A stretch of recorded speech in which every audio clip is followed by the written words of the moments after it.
Jó capítulo 38, versículo 16 e 17. Quem encontrou? Pode dizer amém? Amém. Diz assim: acaso entraste nos mananciais do mar, ou percorreste o mais profundo do abismo?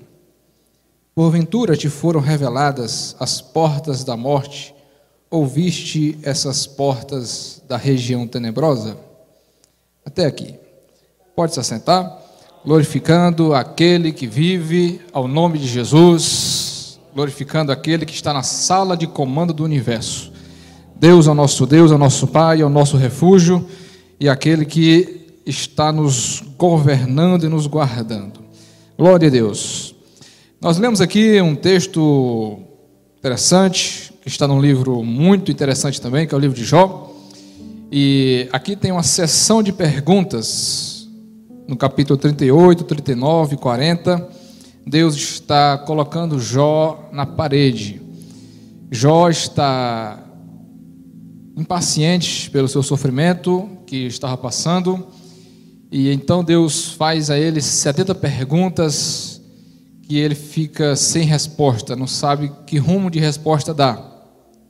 E então, uma dessas perguntas são essas aqui: sobre a profundidade do mar.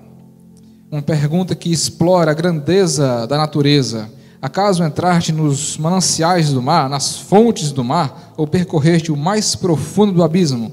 Porventura te foram reveladas as portas da morte, ou ouviste essas portas da região tenebrosa? E ele não sabe o que dizer, ele nunca foi lá, Jó. E assim, é algo interessante. O que há no fundo do mar? O que há no fundo dos oceanos? Poucas pessoas sabem, poucas estudiosos foram lá no fundo dos mares para pesquisarem, verem, até porque é um lugar perigoso, tem muita pressão, muita escuridão, muita coisa desconhecida, muitos seres marinhos perigosos, lulas gigantes, baleias gigantes, peixes elétricos, peixes que são perigosos. Então é um lugar bem desconhecido, né? É um lugar que Jonas descreveu como um inferno, praticamente. E a baleia, o peixe que engoliu Jonas, levou ele lá na profundidade dos abismos, e ele se sentiu como se fosse no inferno. E é um lugar bem desconhecido.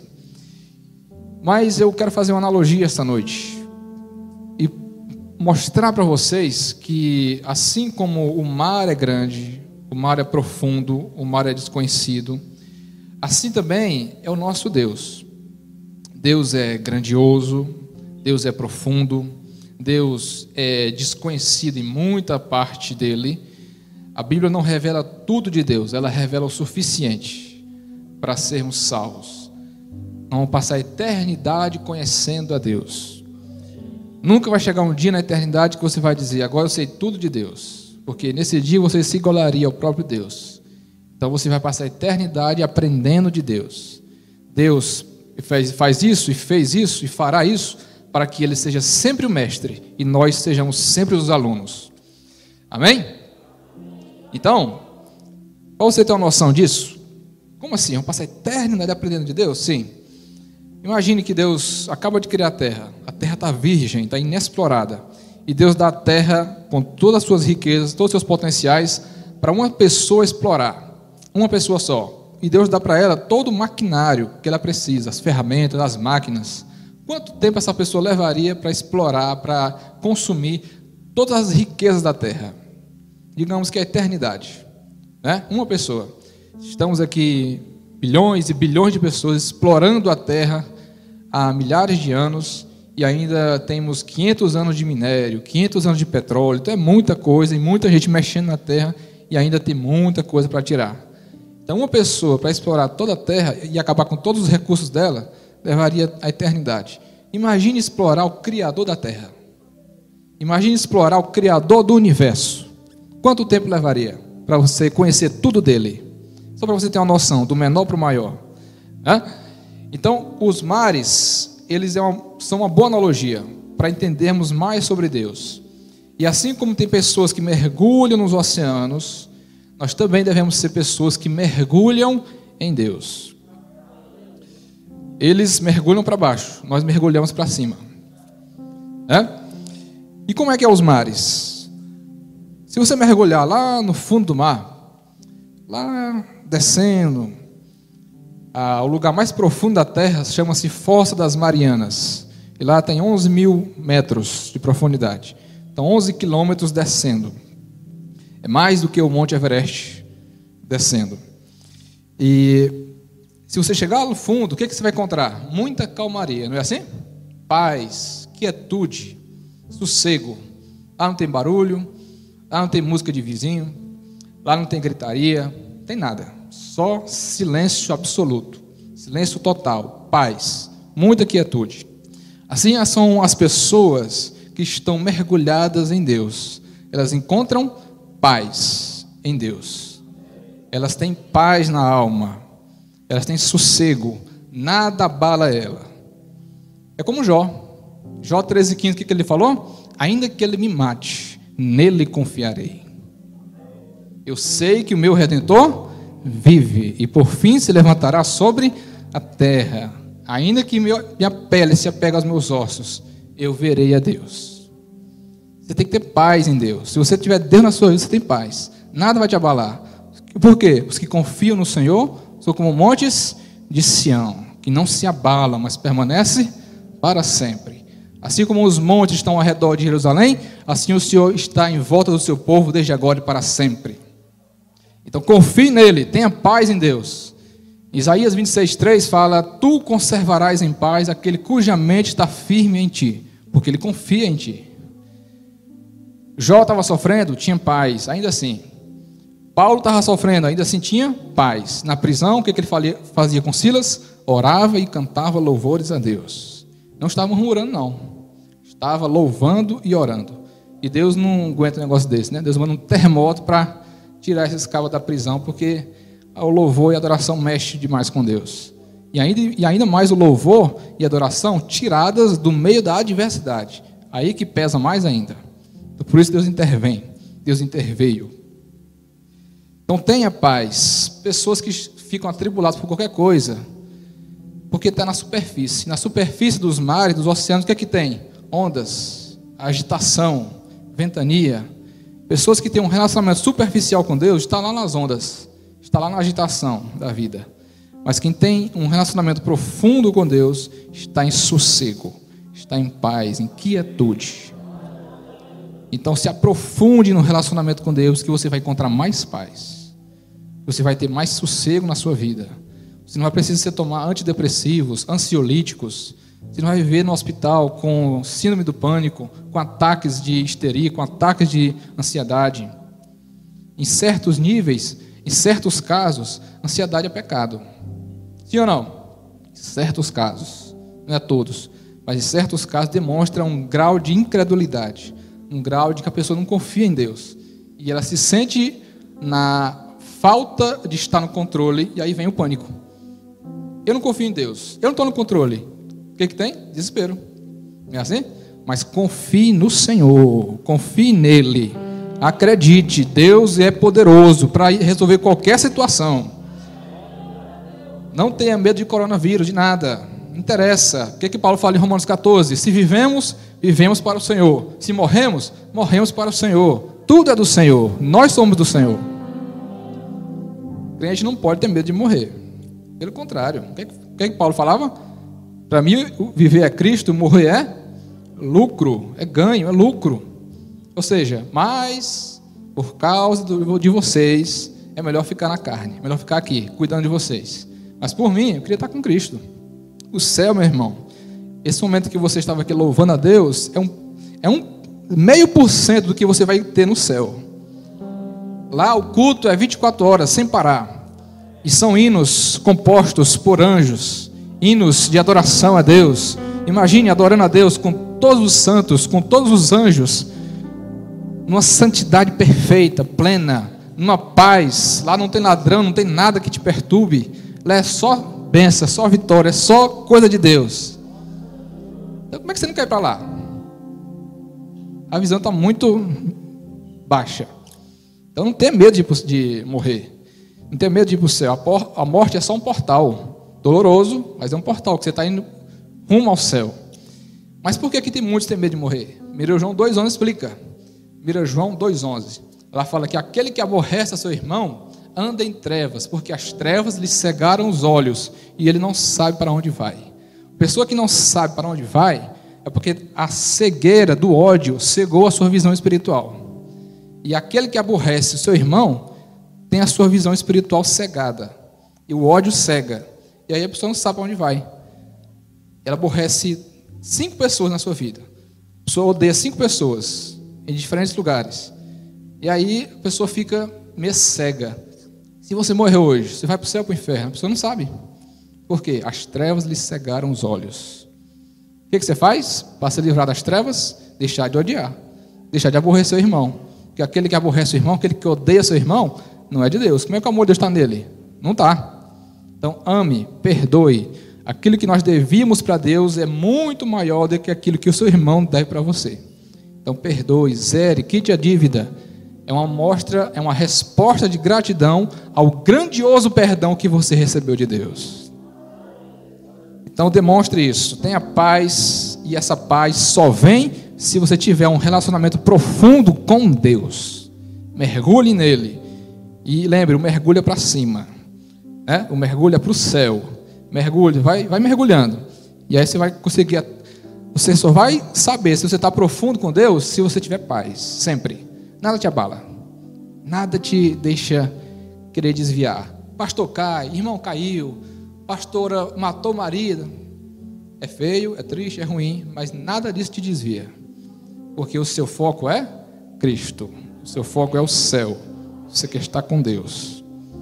Certo, irmão? Estava querendo sair da igreja. E aí, pastor, eu quero a carta de mudança. O povo aqui é muito fofoqueiro, né? O povo aqui é muito fuxiqueiro. E aí, é por isso, meu irmão, certo? Antes de eu lhe dar a carta de mudança, fala o seguinte: pega um copo d'água e dê a volta no quarteirão. Não deixe cair uma gota, viu? Mas para que isso? Depois eu lhe explico. Tá bom. Dê a volta no quarteirão, um copo cheio d'água. Eu vou ficar lhe olhando, né? Se você derramar uma gota, tá bom. Dê a volta no quarteirão. Não caiu nenhuma gota. Chegou, pronto, completei a volta. Era a carta. Certo. Antes de eu lhe dar a carta, deixa eu lhe perguntar. Você viu aquela casa na esquina que estava sendo pintada? Não, vi não. Estava aqui focado na água. Você viu aquela mulher grávida que passou por você? Não, vi não. Estava aqui no copo. Você viu aquela moto passou rápido por você? Não, não vi, moço. Estava focado no copo aqui. Você viu aquela pessoa que ficou olhando para você o tempo todo? Você estava passando? Não, não vi também não. Pois é, rapaz. Olha para Jesus. Esquece essas distrações e foque só nele. Quando você olhar só para Cristo, nada disso você vai perceber. Nada disso vai te abalar. Nada que as pessoas fizerem ao redor de você vai lhe chamar atenção. Porque o seu foco é Cristo. O seu foco é Deus. Nossos olhos estão postos em Ti. Amém? Glória a Deus. Em segundo lugar, no oceano profundo nós vemos coisas estranhas, né? Vemos coisas incomuns, coisas novas, coisas desconhecidas, coisas que você não vê na superfície. Quem tem um relacionamento profundo com Deus, quem está mergulhado em Deus, vê coisas novas também. Vê e descobre coisas que ninguém que tem um relacionamento superficial descobre. Só quem tem uma vida séria com Deus vê e tem essas novidades. Aquele que está em Cristo, nova criatura é. As coisas velhas se passaram e tudo se fez novo. E Romanos 6,4 diz que nós andamos em novidade de vida. Nossa vida é uma exploração contínua de Deus e das coisas do reino de Deus. Temos que estar descobrindo Deus direto. Em João 17,3 fala que a vida eterna é esta: que te conheçam a Ti, como único Deus verdadeiro, e a Jesus Cristo, a quem Tu enviaste. A vida eterna consiste em conhecer a Deus. Você começa a conhecer Deus aqui para continuar conhecendo Deus lá. Então comece aqui. Comece conhecendo Deus aqui. Todo dia você tem que estar aprendendo algo novo da Bíblia, conhecendo mais acerca de Deus. Esses dias eu descobri, olha que esse tempo todinho, eu nasci num lar cristão, eu tenho 27 anos de idade, e esse tempo todinho eu descobri agora que eu oro melhor de olhos abertos do que com o olho fechado. Eu fico melhor, eu oro, me concentro mais com o olho aberto do que com o olho fechado. Olha que interessante. Interessante, né? Então, para mim, eu oro melhor, louvo e adoro a Deus melhor com olhos abertos. E na Bíblia não tem nenhum mandamento, né? Você fechar os olhos. É coisa da gente, instintivo, né? Da tradição. Mas eu, com olhos abertos, me empolgo mais com as coisas de Deus. E assim é a vida do cristão, sempre andando em novidade de vida. A vereda do justo é como a luz da aurora, que vai brilhando mais e mais, até ser dia perfeito. Glória a Deus. Esteja sempre descobrindo coisas novas da Bíblia, coisas novas do reino de Deus, coisas novas de Deus. Se você não conhece bem a Bíblia, procure conhecer mais, faça um curso de teologia, procure ouvir boas mensagens, ler bons livros. Para o quê? Para você conhecer mais, descobrir coisas novas. Se você está no profundo, você vai descobrir coisas novas. Sim ou não? Você vai ver peixes novos lá no fundo do oceano. Você vai ver coisas que nunca vai ver na superfície. Então, procure isso. Paulo, perto de morrer, o que ele pediu? Livros, pergaminhos.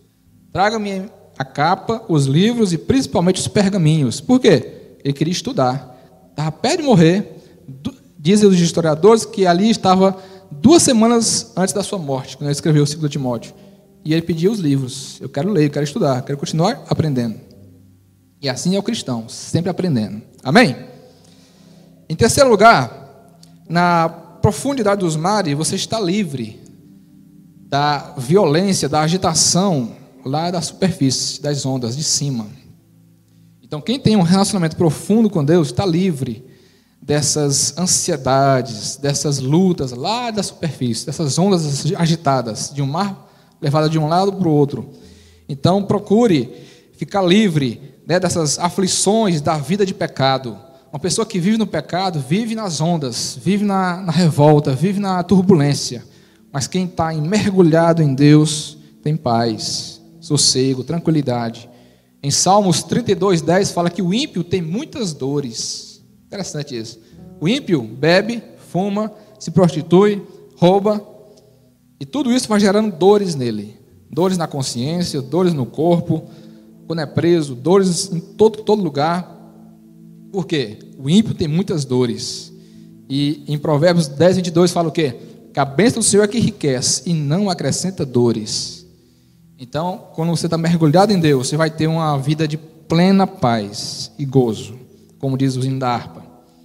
Procure mergulhar nele, e aí você vai estar livre do calor das lutas. Em quinto lugar, isso é muito interessante, que no fundo dos oceanos não tem pescaria, não é assim? Não tem ninguém pescando lá, não tem anzol que chegue lá, não tem um mergulhador que vai lá só para pescar, que vai lá só pesquisadores, né? Para olhar, fotografar, filmar, mas não tem pescaria. Uma pessoa que está mergulhada num relacionamento profundo com Deus, não tem isca de Satanás que lhe pegue. Amém?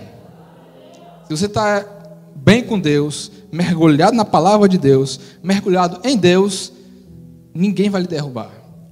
Ninguém vai lhe tirar de lá. Por quê? Porque você está concentrado nele. E aquele que é de Deus, o maligno, não lhe toca. Então, como diz o Salmo 91, aquele que habita no esconderijo do Altíssimo, a sombra do Onipotente, descansará. É aquele que habita, não é aquele que passeia. Tem que habitar, tem que mergulhar no esconderijo do Altíssimo. E aí Deus vai lhe revelar coisas novas. Deus vai lhe guardar debaixo das suas asas. Glória a Deus.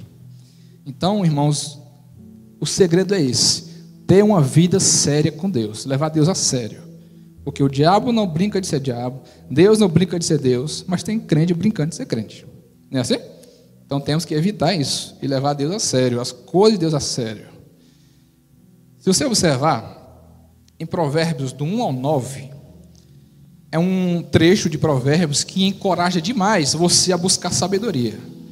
Tem muitas exortações, muitos clamores para você buscar sabedoria, né? Meu filho, busca sabedoria, do 1 ao 9. É um encorajamento para você buscar sabedoria. Interessante também que ao longo desses primeiros 9 capítulos, também há simultaneamente exortações contra o adultério. Qual é a lição que nós tiramos daqui? Contra a prostituição, contra o adultério. É que quem está buscando sabedoria está indo na direção oposta do adultério, da prostituição. Uma pessoa que não está buscando sabedoria está vulnerável à prostituição, ao adultério. Deu para entender? Então, ou você está buscando sabedoria, ou você está buscando pecado. Ou você está estudando a palavra de Deus, ou você está estudando as mulheres, os homens. Então, ou você está buscando Deus, ou está buscando pecado. Se você não buscar a Deus, você vai acabar caindo no laço do passarinheiro. Então, quando eu vejo um crente dedicado nas Escrituras, dedicado em buscar sabedoria, dedicado em buscar a palavra de Deus, em aprender mais de Deus, esse crente aí vai longe. Esse aqui não vai cair em pecado, não, pode ter certeza. Se ele continuar focado na palavra de Deus, em estudar a Bíblia, em estudar a palavra de Deus e ouvir a palavra de Deus, pode ter certeza, não vai cair. É igual José, né? José estava focado em Deus. Veio a mulher de Potifar, ele caiu? Não. Por quê? Estava focado. Era um homem sábio. Gênesis 41, 38. Esse aí é um homem cheio do Espírito de Deus. O faraó reconhece ele como um homem sábio. Pessoa que tem Espírito de Deus na vida. Então, se você não estiver buscando sabedoria, você vai acabar caindo em outras coisas erradas. Então, vigie nisso. Pode ver, os pastores aí do mundo, do Brasil e do mundo, que caem em pecado.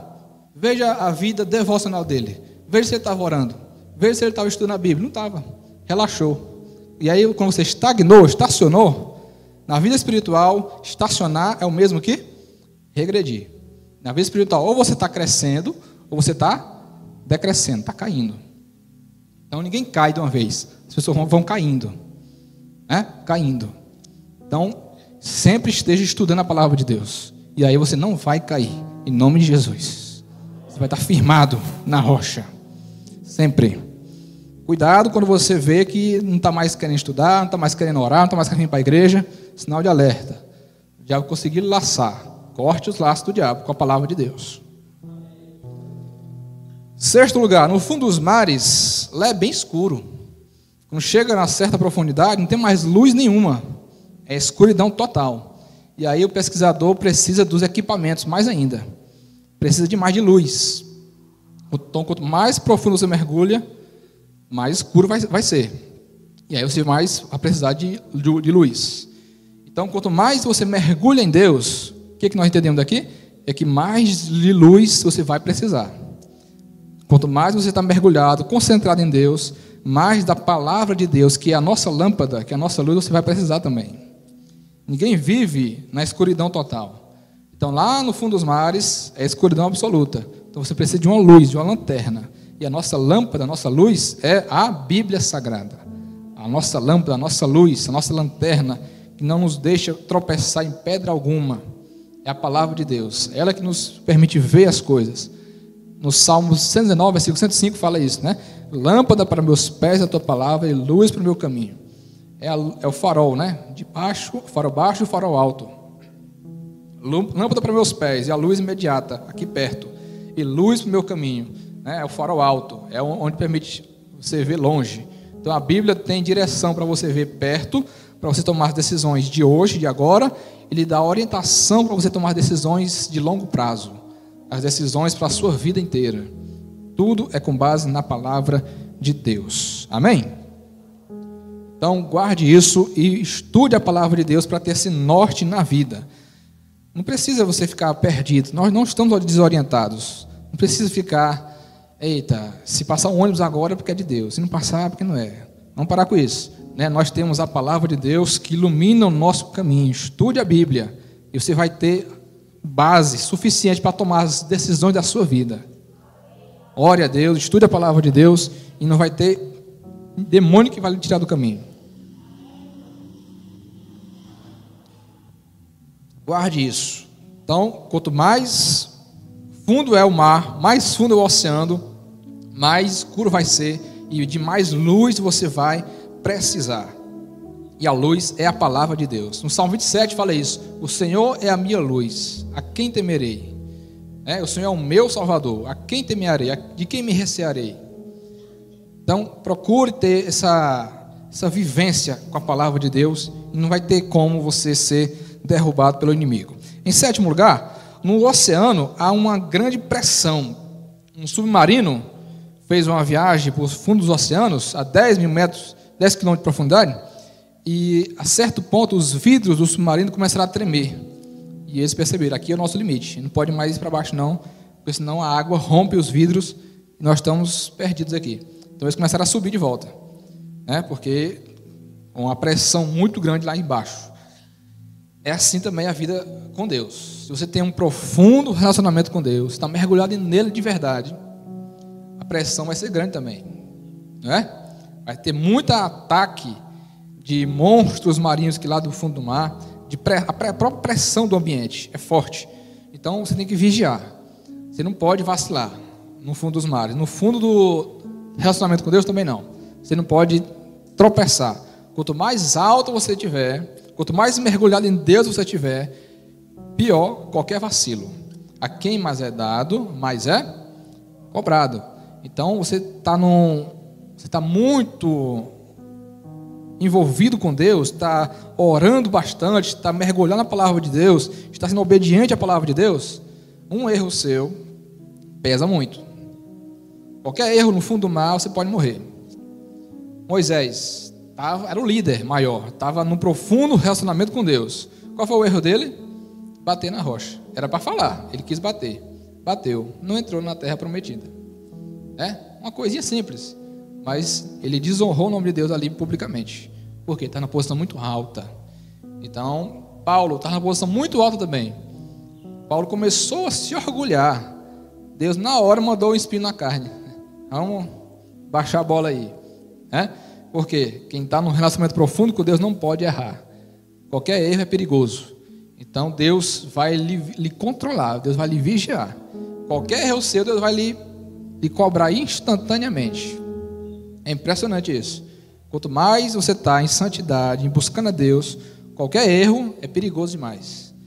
Em Eclesiastes 10:1 fala isso, que uma mosca morta, ela estraga um vaso de perfume. Não é assim? Um vaso de perfume cheiroso, mas um errozinho, uma mosquinha morta, estraga todo o perfume.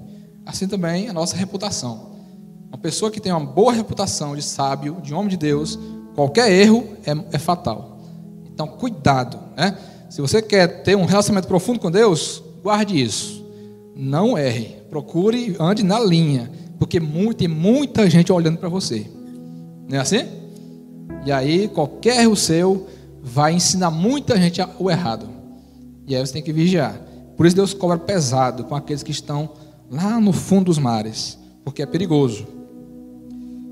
Tá, eu dei aqui 7 razões analógicas entre o fundo dos mares e o relacionamento profundo com Deus. E a pergunta é, como é que eu faço para ter um relacionamento profundo com Deus? A pergunta é essa, né?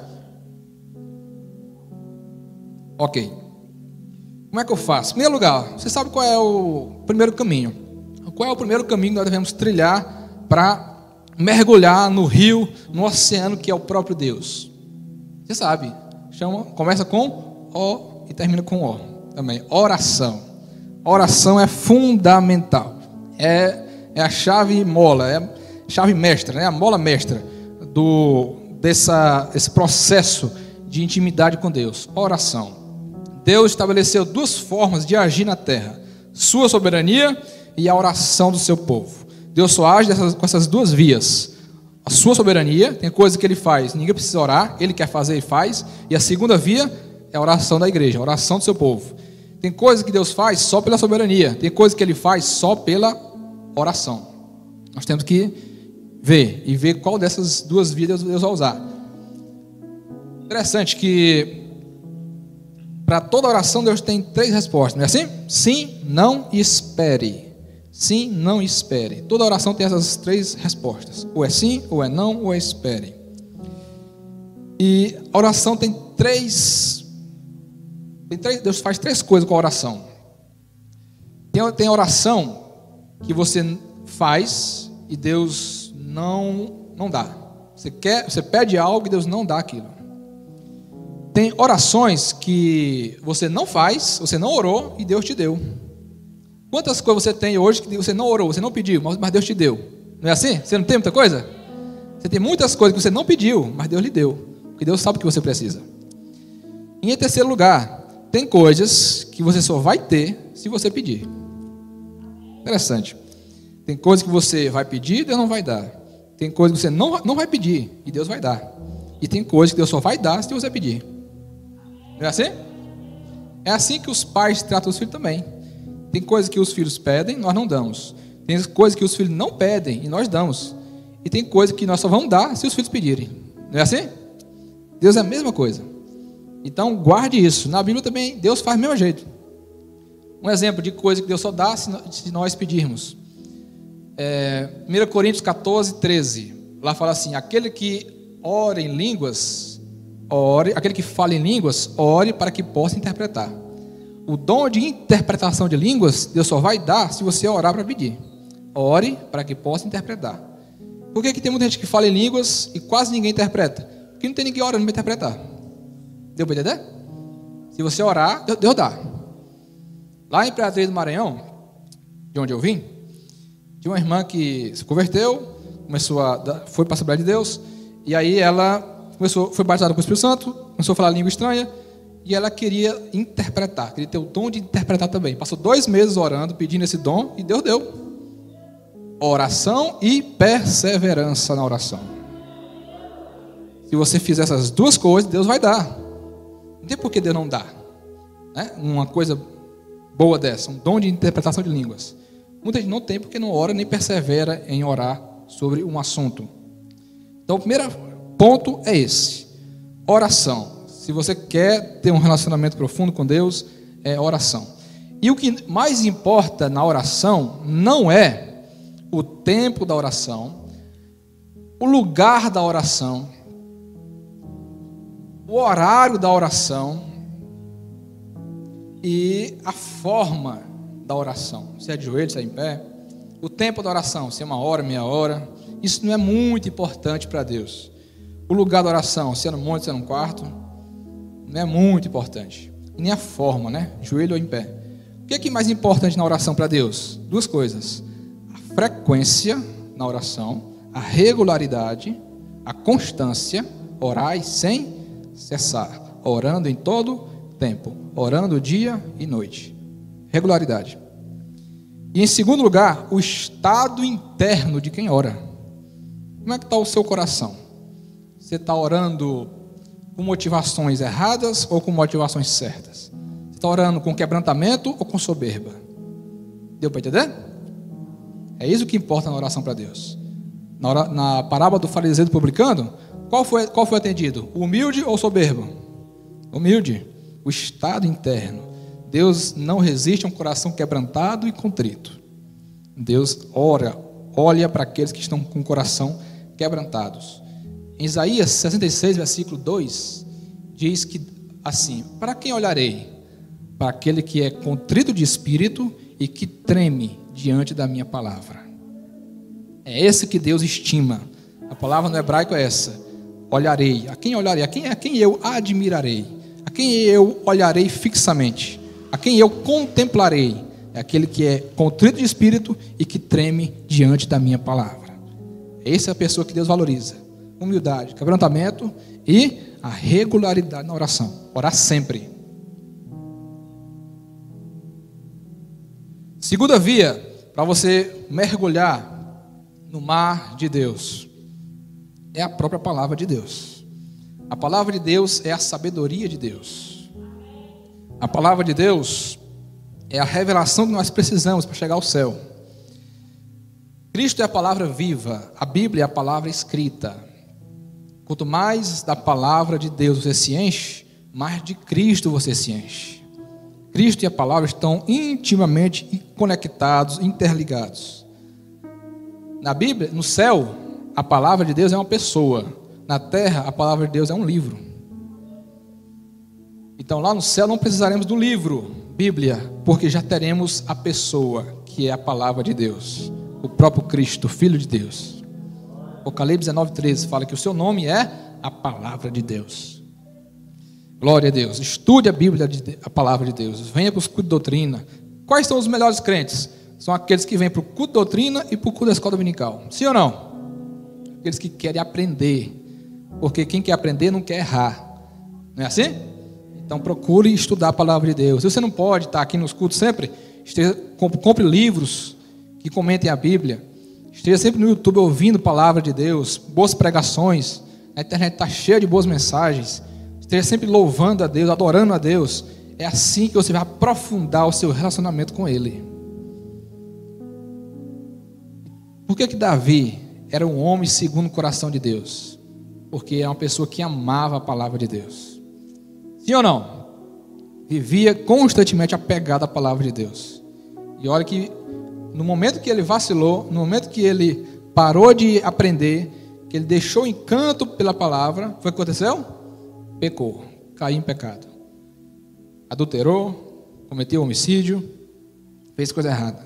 Mas quando ele se quebrantou, se humilhou, aí as coisas voltaram a dar certo.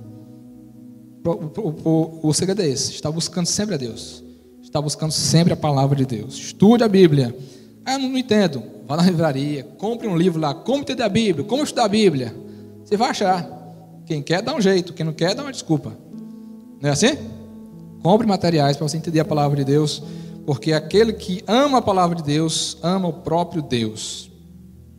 Uma terceira via para você se aprofundar no relacionamento com Deus é a igreja. Estar congregando na igreja, estar presente nos cultos, participar da comunhão dos santos, valorizar esse momento aqui na casa de Deus. Isso é muito importante para você crescer espiritualmente. Em Efésios 3, versículos 16, 17, 18, 19, Paulo ora para que Deus fortaleça no seu interior, com o seu espírito, com poder, no seu homem interior. Para quê? Para você ter mais de Cristo na sua vida, mais do poder do Espírito na sua vida, para você conhecer o amor de Deus que excede todo o entendimento, para compreender o comprimento, a largura, a profundidade do amor de Cristo. Você só vai conhecer o amor de Deus, as suas dimensões multifacetadas na igreja. Esse comprimento, largura, altura, profundidade do amor de Deus são as pessoas diferentes que é alcançado pelo amor de Deus aqui. Aquelas pessoas de outras nações, de outros lugares que estão aqui congregando, é uma amostra, é uma prova da largura do amor de Deus, que abrange todas as nações, que abrange todas as pessoas. Ninguém fica fora. Deus não tem acepção de pessoas. A altura do amor de Deus demonstra de onde vem esse amor, lá do céu, do próprio Deus, da essência do caráter de Deus. É a altura de Deus, né? Do amor de Deus, vem lá de cima, vem dos céus. A profundidade são aquelas pessoas que vieram do pecado, do lamaçal de pecado, viviam uma vida devassa, corrupta, depravada, triste. Mas hoje está aqui, crente, louvando a Deus, buscando a palavra de Deus, buscando a presença de Deus. Essas pessoas foram tiradas lá do profundo, do lixo, e foram colocadas como entre os príncipes, né? Então essas pessoas foram tiradas. O amor de Deus vai lá na mais profunda fossa de pecado. Ele arranca de lá, ele limpa, ele coloca aqui entre os príncipes. Essa é a profundidade do amor de Deus. O comprimento demonstra que o amor de Deus alcança pessoas de todos os estados sociais, pobres, ricos, feios, bonitos, gordos, magros, brancos, negros, enfim, todo tipo de pessoa o amor de Deus alcança. Deus amou o mundo de tal maneira que deu seu Filho unigênito, para que todo aquele que nele crê não pereça, mas tenha a vida eterna.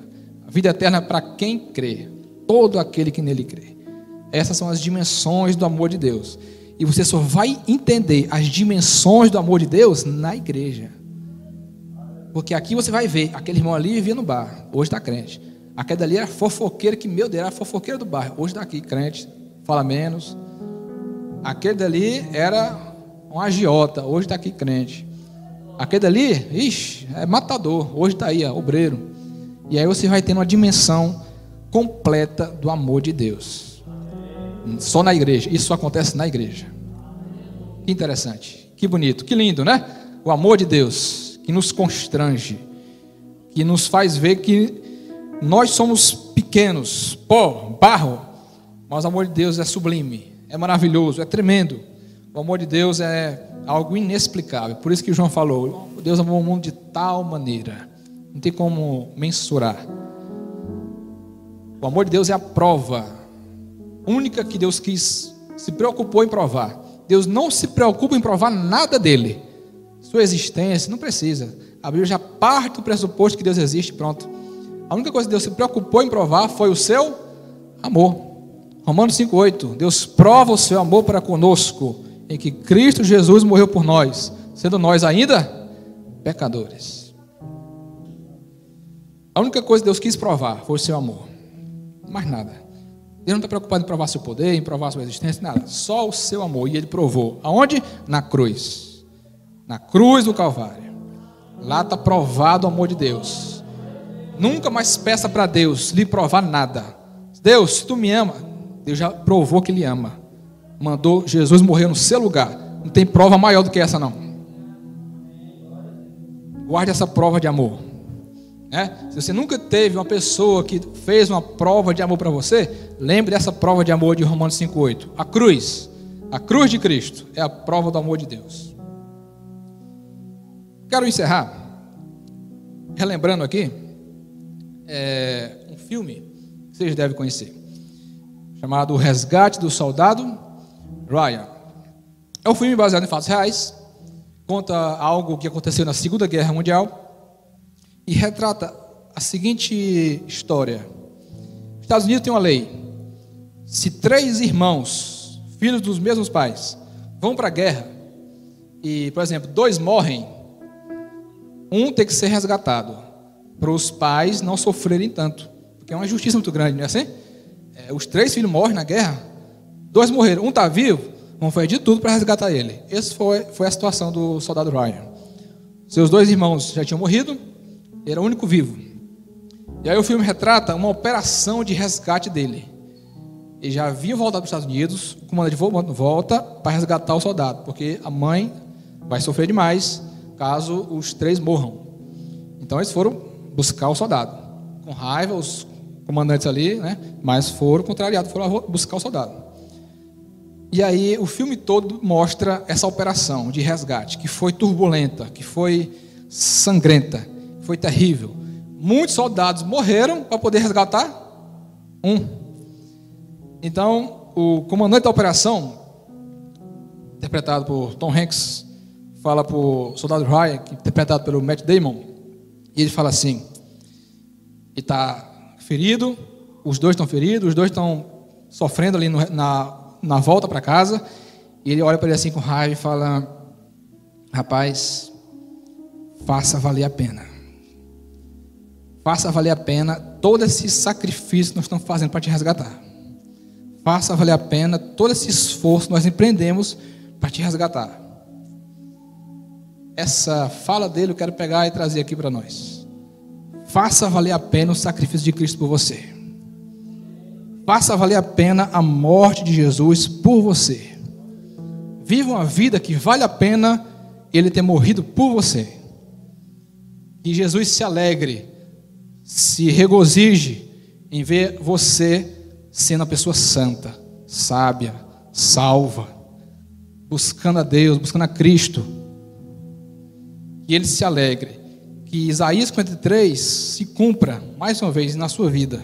Ele verá o sacrifício, o resultado do seu esforço, da sua morte, e ficará satisfeito. Então que a sua vida satisfaça a Cristo. Viva uma vida que vale a pena. Que Jesus diga a seu respeito: valeu a pena morrer por Ele. Valeu a pena ir lá na terra e morrer por Ele e por ela. Amém? Guarde isso no seu coração. Que você tenha uma vida que realmente vale a pena. E você viva uma vida que não frustre a Cristo. Quero encerrar mostrando aqui o meu livro. A Bíblia não se preocupa em desconstruir o ateísmo, não é assim? Ela já parte do pressuposto que Deus existe e pronto, está acabado.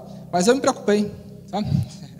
A Bíblia não se preocupa, mas eu me preocupei em desconstruir o ateísmo. Aqui está o meu livro, Desconstruindo o Ateísmo, prefaciado pelo Dr. Russell Shedd. Russell Shedd já morreu, mas consegui pegar ele em vida em 2014. Ele prefaciou o livro e o livro ficou parado, Aí eu fiz algumas atualizações e lancei ano passado, já com o prefácio dele, In Memoriam, né? Então o livro tem 150 páginas, é um livro de apologética, é um livro que visa desconstruir pensamentos e frases de ateus, à luz da Bíblia, da ciência, da história, da filosofia, mostrando que nós temos razões de sobra para crermos em Deus. Amém? É um livro que vai ajudar universitários, jovens, pessoas que estão titubeando na fé. Eu não entendo. Como é que a pessoa vive a vida toda na igreja, quando entra na faculdade, desvia. O que é isso? Falta de base bíblica, falta de base científica, falta de base filosófica, falta de base histórica, para rebater os argumentos dos professores. Não é assim? É levado pela onda. Se tivesse conhecimento, nunca que seria. Quando você entra na faculdade, jovem, deixa eu lhe dar o conselho. Lá agora é o seu campo missionário. Quando as aulas voltarem ao normal, que lá na universidade, lá na faculdade, seja o seu campo missionário. Entrou lá um leão, entrou lá um Saulo de Tarso, entrou lá um missionário. Você vai ser lá o porta-voz de Deus lá. Então ganhe almas lá. E não seja ganho pelo mundo lá. E você entre lá e faça a diferença. Não seja um termômetro que registra a temperatura, que é influenciado pelo meio ambiente. Seja um termostato, a central de ar, termostato. O termostato faz o quê? Ele muda o ambiente, ele esfria o ambiente. O termômetro ele é influenciado pelo ambiente. Não seja um termômetro, seja um termostato. Altere o ambiente, transforme o ambiente onde você estiver. Deus nos colocou para sermos sal e luz. Sejamos sal e luz, salguemos e iluminemos o mundo em trevas. Amém?